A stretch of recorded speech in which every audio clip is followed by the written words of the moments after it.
안녕하세요. 인사이트조 조작가입니다. 인사이트조는 세상의 변화와 다양한 이슈 속에서 우리 부모님들이 꼭 들여다보아야 할 본질에 대해서 이야기를 드리는 코너인데요. 오늘은 기쁜 소식 한 가지로 영상을 시작합니다. 바로 지난주였죠. 소설가 한강 작가가 대한민국, 나아가 아시아 여성 최초로 노벨문학상을 수상했습니다. 살면서 이런 소식을 듣는 날이 오다니 감회가 무척 새로운데요. 그런데 이제 최근 들어서 한국의 예술가들이나 크리에이터들이 해외에서 수상을 하는 소식을 우리는 적지 않게 듣고 있습니다. 한때는 거의 매년같이 빌보드에서 상을 받으면서 국민들에게 기쁜 소식을 전했던 우리나라 대표 그룹 방탄소년단이나 또 2020년 전 국민을 놀라게 했던 봉준호 감독의 영화 기생충이 아카데미에서 무려 4관왕을 했던 소식이나 이제는 한국의 문화가 전 세계에서 인정받고 있다는 소식, 그렇게 낯설지 않은 시대가 됐죠. 그래서 저는 이런 소식들을 오랫동안 들으면서 문득 한 가지 질문이 들었습니다. 아마 예전 인사이트조 영상을 보신 분들은 기억하실지도 모르겠는데요.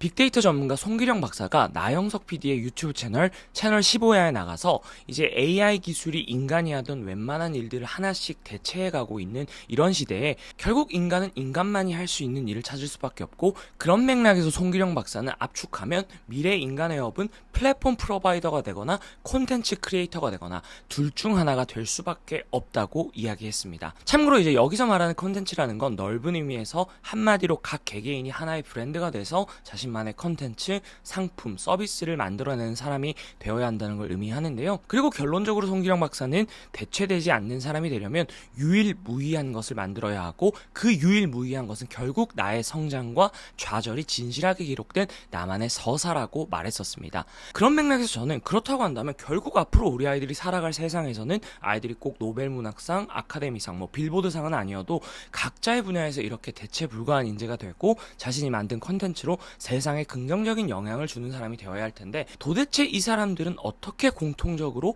그런 사람이 될 수 있었을까 하는 의문을 갖게 됐습니다. 그리고 여기에 대한 답이 결국 지난 인사이트조 영상에서 이야기했던 not the best but the only, 즉 유일무이하고 대체 불가한 인재, 그리고 자신만의 서사가 있는 인재로 키우는 법의 본질이 아닐까 하는 생각이 들었는데요. 그래서 오늘 영상에서는 이렇게 대체 불가한 인재가 되고 유일무이한 자신만의 컨텐츠, 자신만의 서사가 있는 아이들은 어떻게 만들어질까, 그 공통점은 뭘까, 그리고 우리 아이들을 그런 인재로 키우기 위해서 해야 할 건 무엇인가에 대한 짧은 제 생각을 이야기 드려보려고 합니다.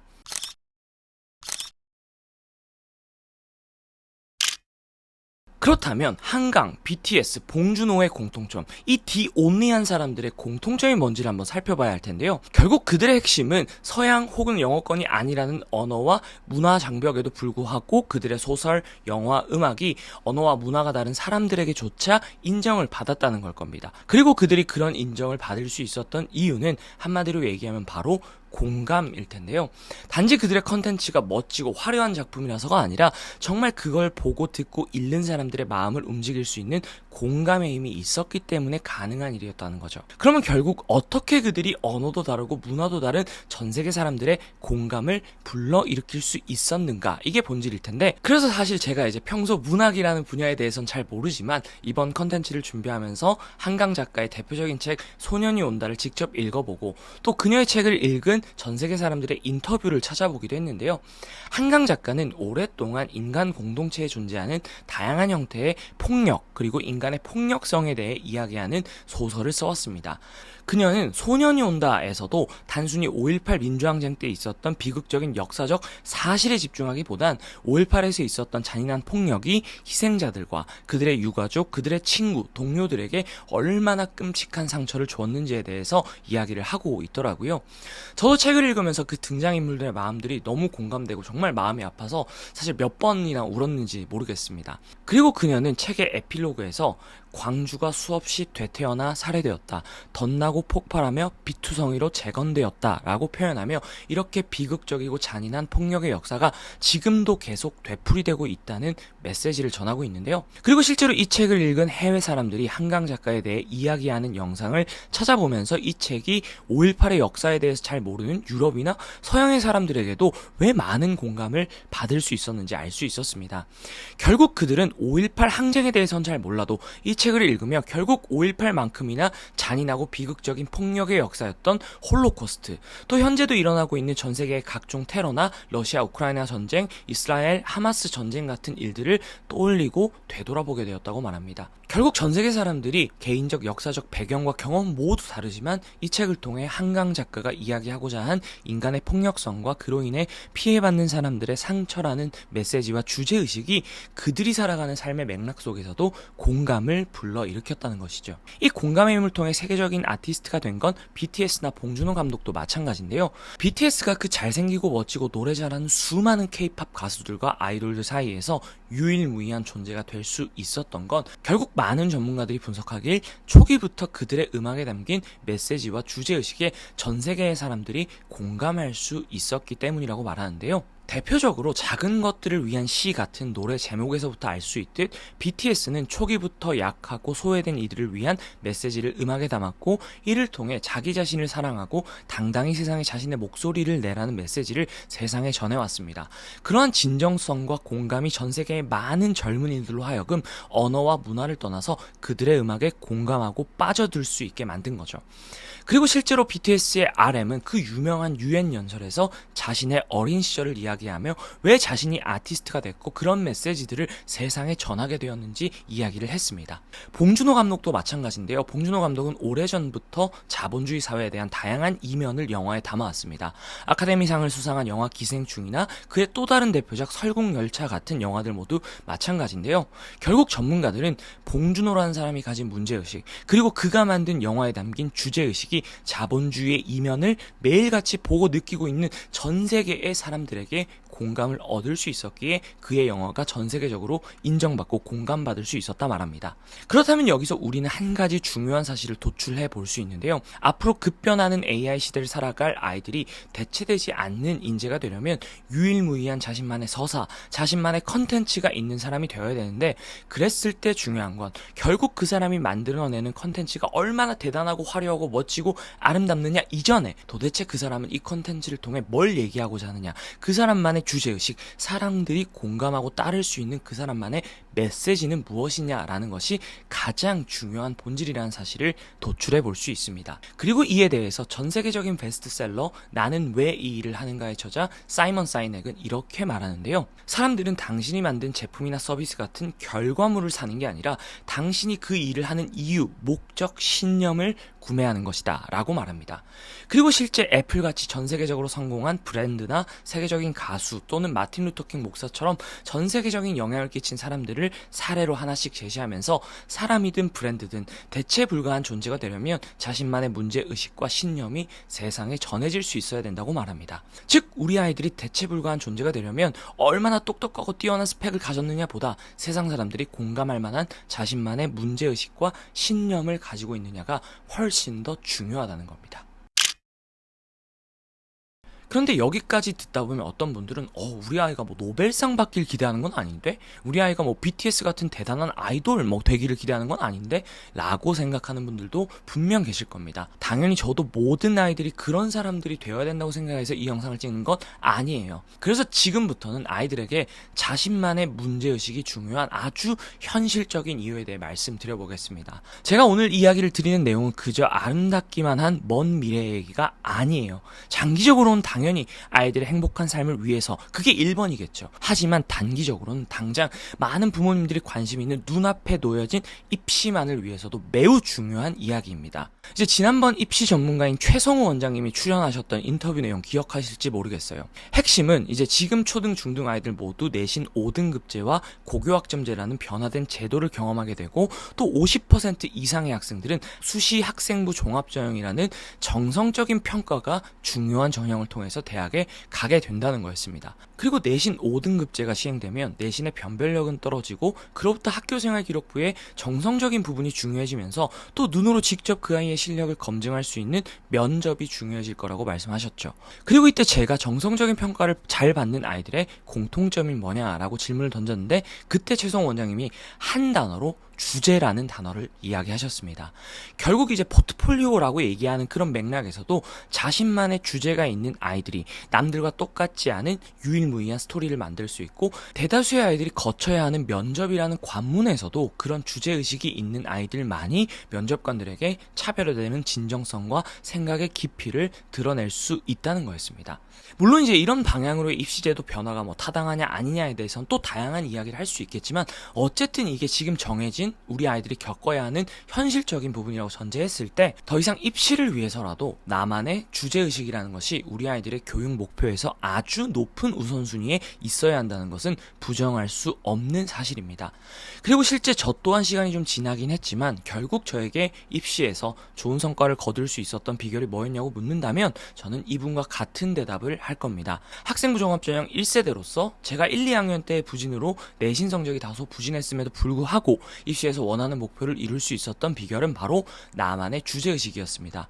어릴 적 근현대사와 전쟁이라는 문제에 대한 관심이 시간이 지나면서 국제정치와 외교에 대한 관심으로 이어졌고, 그 중에서도 어떻게 하면 갈등과 분쟁이 끊이지 않는 이 동아시아의 유럽연합, EU 같은 평화 공동체를 만들 수 있을까가 저의 문제의식이었습니다. 그러면서 나름대로 여기에 대한 답을 찾기 위해 친구들과 동아리를 만들어서 함께 공부하고, 또 외교관을 만나고, 또 관련된 책을 하나씩 덕질하면서 제가 가진 문제의식의 진정성을 보여줬습니다. 그리고 실제 면접에 가서 교수님들 앞에서 제가 가진 서사와 문제의식이 누가 대신 만들어준 게 아니라 오랫동안 스스로 가지고 탐구해왔던 질문이라는 걸 증명했기 때문에 결국 입시에서도 부족한 내신 성적 대비 좋은 성과를 거둘 수 있었습니다. 그리고 단지 입시에서 좋은 평가를 받는 걸 넘어서도 저는 이 주제의식이 공부를 해나가는 데 있어서 가장 중요한 본질이라고 생각하는데요. 10년 동안 아이들과 꿈에 대해 이야기하고 공부의 이유와 목적을 오랫동안 이야기하고 가르쳐온 바, 단언컨대 아이들의 마음을 움직일 수 있는 공부의 목적과 이유는 오직 자신의 경험과 생각, 나만의 문제의식과 주제의식을 통해서만 얻어질 수 있습니다. 마지막으로 이 주제의식이 중요한 현실적인 세 번째 이유, 저는 오늘 말씀드린 이 주제의식이 결국 모든 초등 부모님들이 중시하고 앞으로도 중요해질 독서와 글쓰기 역량을 기르는 가장 핵심 중의 핵심이라고 생각합니다. 늘 보면 많은 부모님들이 어떤 책을 읽는 게 좋은가, 또는 어떻게 하면 글을 잘 쓰는가를 질문하시는데요. 사실 저는 초등, 나아가 중등 시절에 그게 독서와 글쓰기의 본질이 아니라고 생각합니다. 아무리 좋은 책을 사줘도, 좋은 방법 알려줘도 안 읽고 안 쓰는데 그게 무슨 소용이 있습니까? 진짜 중요한 건 이 아이가 읽고 싶은 게 넘치고 쓰고 싶은 게 넘쳐서 자발적으로 읽고 쓰게 만드는 거죠. 그러려면 결국 내가 궁금해서 알고 싶은 게 넘쳐야 하고, 많이 보고 느끼고 생각해서 이미 쓰고 싶은 게 마음속에 넘쳐야 해요. 그걸 가능하게 하는 건 내가 궁금하고 알고 싶고 해결하고 싶은 주제의식이 만들어지는 방법밖에 없습니다. 그래서 시간이 좀 걸리더라도 그렇게 주제의식을 찾은 아이들은 결국은 남들은 수백 수천만 원 들여가면서 기르는 독서, 글쓰기를 스스로 하게 되고요. 동시에 그런 아이들만이 진짜 자기 생각이 담긴 글을 쓰고 말하고, 또 글을 비판적이고 창의적으로 읽을 수 있습니다. 그렇기 때문에 오늘 말씀드린 주제의식이 저는 사실 초등 시절에 부모님들이 강조하는 그 모든 것들을 가능하게 만드는 첫 도미노라고 생각합니다. 그래서 이제 정리해보면 변화되는 입시에서의 정성적인 평가의 중요성, 나아가 스스로 찾을 수밖에 없는 공부의 목적과 이유, 그리고 지속 가능한 독서와 글쓰기라는 이 세 가지 측면에서 왜 나만의 주제의식이 중요한지에 대해서 말씀드려봤는데요. 그러면 이제 여기까지 동의가 되셨다면, 이렇게 나만의 주제의식이 있는 아이로 키우기 위해서 부모님들이 꼭 도와주시면 좋을 지점 세 가지에 대해서 얘기를 드리고 영상 마쳐보려 합니다. 먼저 이제 많은 부모님들이 이와 관련해서 오늘 이런 얘기를 듣고 나시면 가장 또 많이 하시는 말씀이 있어요. 다 맞는 말씀인 것 같은데 중요한 건 저희 아이가 꿈이 없대요. 저희 아이는 하고 싶은 게 없대요. 라고 말씀들을 많이 하신다는 건데요. 사실 저는 결론부터 말씀드리면 대한민국의 교육 현실에서 꿈이 있는 아이가 있다는 게 때로는 놀랍다라는 생각이 들기도 합니다. 왜냐하면 요즘 아이들은 정말 어릴 때부터 너무 바빠요. 진짜 너무 바쁘더라고요. 저희 때보다 훨씬 어릴 때부터 더 각종 학원과 또 무지막지한 숙제를 받고 늦은 시간까지 숙제를 해도 다 못해가는 일상을 보내는 친구들이 굉장히 많습니다. 그런데 오늘 이야기한 자신만의 서사를 만든 일은요, 결국 그 서사에 담긴 자신만의 주제를 찾아야 하고 또 그 주제를 가지고 생각보다 오랜 시간을 축적해야 하는 일입니다. 예를 들어서 한강 작가가 직접 소년이 온다 에필로그에서도 썼고, 또 한강 작가의 아버지가 실제 인터뷰에서 말씀하시기를, 이제 이 한강 작가가 초등학교 5학년 때 아버님이 몰래 숨겨둔 5.18 사진, 이 현장 사진첩을 보고 굉장히 큰 충격을 받았다고 합니다. 그리고 그때부터 소년이 온다에 담긴 문제의식이 싹 텄다고 이야기를 하시더라고요. 어린 시절의 경험에서 비롯된 작은 문제의식에 세월과 경험이 덧붙여져서 결국 노벨문학상을 받고 전 세계 사람들의 공감을 얻을 만큼 호소력 있는 서사가 된 겁니다. BTS의 RM도 UN 연설에서 다른 사람들의 시선에 얽매이고 외부의 기준으로 나를 평가하면서 힘들고 어려웠던 어린 시절, 음악이 자신의 목소리를 다시 일깨우게 만들었고, 그렇게 세상에 긍정적인 메시지를 전하는 음악 아티스트가 되겠다는 꿈을 가지게 되었다고 말합니다. 그리고 그것이 힘들어도 자신의 꿈을 포기하지 않을 수 있었던 이유라고 말하죠. 그런 점에서 저는 어린 시절에 문제의식이 있는 아이들만이 살아가면서 보고 느끼고 배우는 생각과 경험을 의미 있는 방식으로 축적할 수 있고, 그것이 곧 자신만의 서사를 만들어내는 유일한 방법이라고 생각합니다. 그리고 적어도 다수의 대한민국 아이들이 그런 것처럼 매일 학교 학원만 오가는 일상, 영어 수학에만 매몰된 일상에서는 그런 문제의식을 가질 수 없다고 생각합니다. 때론 새로운 세상, 내가 몰랐던 세상을 직간접적으로 경험하고 보고 느낄 수 있는 틈이 있어야 하고, 동시에 내 내면을 돌아보고 성찰할 기회가 있어야만 내가 뭐에 가슴이 뛰고 어떤 것에 문제의식을 느끼는지 알 수 있을 겁니다. 그런 점에서 저는 진짜 앞으로 우리 아이들을 대체되지 않는 사람, 디온리한 사람, 서사가 있는 사람으로 키우려면 적어도 당장 눈앞의 학습 숙제에만 매몰되는 일상이 아닌 진짜 내가 좋아하고 문제의식을 느끼는 것을 발견하고 구체화할 수 있는 여유와 기회를 우리 부모님들이 만들어 주셔야 한다고 생각합니다. 그리고 이제 두 번째는 부모님들께 꼭 꿈을 직업이라고 바라보지 않으셨으면 한다는 점을 말씀드리고 싶은데요. 사실 우리나라에서 꿈은 곧 직업인 경우가 많습니다. 실제로 학교에서도 꿈이 곧 장래희망이고, 그래서 어떤 직업을 써내야 하는 경우가 많은데요. 사실 저는 이게 되게 모순이라고 생각합니다. 아이들은 어릴 때 모두 각자 좋아하는 게 있었죠. 레고든 공룡이든 비행기든 철도든. 그런데 문제는 이런 아이들에게 어른들이 너는 커서 뭐가 되고 싶니라고 꿈을 직업이라 생각하게 만드는 질문을 계속 던진다는 건데요. 아이들은 자기가 좋아하는 게 있거나 혹은 문제의식을 느끼는 게 있으면 그냥 순수하게 그게 좋고 궁금하고 문제를 느낄 뿐인데요. 자꾸 어른들은 그래서 직업이 뭔데라는 결론을 얻으려고 한다는 겁니다. 그런데 아이들은요, 내가 어떤 직업을 하고 싶은데 라는 결론에 도달하기까지 좋아하는 것과 문제의식을 찾는 것 이상의 수많은 경험과 시간이 필요합니다. 아이들은 그 직업이 정확히 어떤 일을 하는지, 또 사회적으로는 어떤지 이런 것들을 알 수가 없고, 또 아이들 입장에서 당장 알아야 할 필요도 없습니다. 중요한 건 그 문제의식이나 호기심을 지속해서 유지하고 자신만의 주제의식을 구체화하고 찾을 수 있게 돕는 겁니다. 그게 바로 아이들이 진짜 나중에 자신의 꿈을 완성할 수 있는 꿈의 씨앗이 되는 거니까요. 비슷한 맥락에서 보통 학생들이 진로를 고민하면서 좋아하는 것과 잘하는 것 중 뭘 해야 하냐라는 질문을 하는데요. 그럴 때마다 저는 자기가 좋아하거나 하고 싶은 걸 업으로 할 수 있는 다양한 방법이 있는데, 그 중에서 내가 좋아하는 걸 가장 잘 해낼 수 있는 방법을 찾는 게 답이 아닐까 하는 얘기를 합니다. 그런 점에서 아이들에게 다소 성급하게 뭐가 되고 싶니? 꿈을 정해봐 라는 말씀을 던지시기보다는요, 오히려 이 아이가 뭘 좋아하는지, 뭐에 문제의식을 느끼는지 이야기를 나눠보고, 그저 꿈이라는 것을 과정으로 여기고 그 자체를 즐기고 파고 들어갈 수 있게 도와주세요. 그러면 결국 그 아이들은 자신들이 가지고 있었던 꿈의 씨앗을 누가 시키지 않아도 싹 틔우고 그걸 토대로 대체 불가한 자기 길을 만들어 갈 거라고 생각합니다. 그리고 이제 끝으로 아이들 중에 꿈이 있어도 부모님이나 어른들에게 꿈이 없다고 말하는 애들이 있는데요. 짧게만 말씀드리면 그런 아이들은요, 내가 하고 싶은 것 꿈을 얘기했을 때 그걸 지지받는 경험보다 평가받고 판단받는 경험을 했다는 공통점이 있었습니다. 예를 들면 유튜버나 프로게이머, 축구선수처럼 부모님이 생각했을 때 바람직하지 않거나 현실성이 없는 꿈을 얘기할 때 부모님이 그에 대해서 반대하거나 지지해주지 않는 경험을 한 경우겠죠. 이런 맥락에서는 부모님들에게 딱 한 가지만 말씀드리겠습니다. 말씀드리고 싶은데요. 제가 아이들 쭉 보니까 아이들은 직업으로서의 꿈 앞으로 수십 번도 더 바뀔 겁니다. 그냥 지금 관심이 있거나 그 아이가 아는 세계 중에서 그게 제일 매력적인 것일 뿐이에요. 그러니 지금 우리 애가 부모님 보기에 비현실적인 꿈을 얘기한다고 해서 너무 걱정하시거나 힘을 빼지 않으셔도 된다는 말씀을 드리고 싶어요. 오히려 여기서 진짜 중요한 건요, 내가 꿈이라는 걸 계속 가져도 되는구나, 나도 할 수 있겠구나라는 효능감을 가지는 것이고, 결국 내가 내 꿈과 미래를 선택할 수 있다는 기대와 믿음이 아이들한테 남는 거예요. 바람직하지 않거나 비현실적인 꿈은요, 아이들도 스스로 그걸 깨달으면서요, 꿈을 바꿔갈 겁니다. 그런데 결국 안타까운 건 많은 부모님들이 앞으로도 수십 번도 더 바뀔 아이들의 꿈을 가지고 이게 좋다 나쁘다 옳다 그르다를 얘기하니까 부모님은 부모님대로 스트레스를 받고, 아이들은 아이들대로 다시는 부모님에게 꿈을 얘기하고 싶지도 않아지고, 그렇게 내가 내 미래를 선택할 수 있다는 효능감을 잃게 됩니다.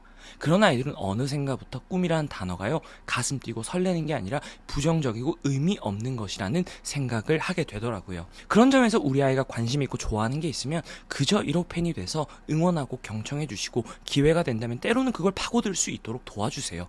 그 과정을 통해 아이들에게는요, 내가 꿈을 계속 고민하고 생각해도 된다는 기대가 남고, 꿈이라는 것이 아이의 삶에서 설렘이라는 것으로 남을 겁니다. 그래서 이제 오늘 여기까지 한강 작가의 노벨문학상 소식에서 출발해서 우리 아이들도 그렇게 세상에 긍정적인 영향을 주는 대체되지 않는 사람으로 자라기 위해서 가장 중요한 본질이 뭔가에 대해 이야기 드려봤는데요.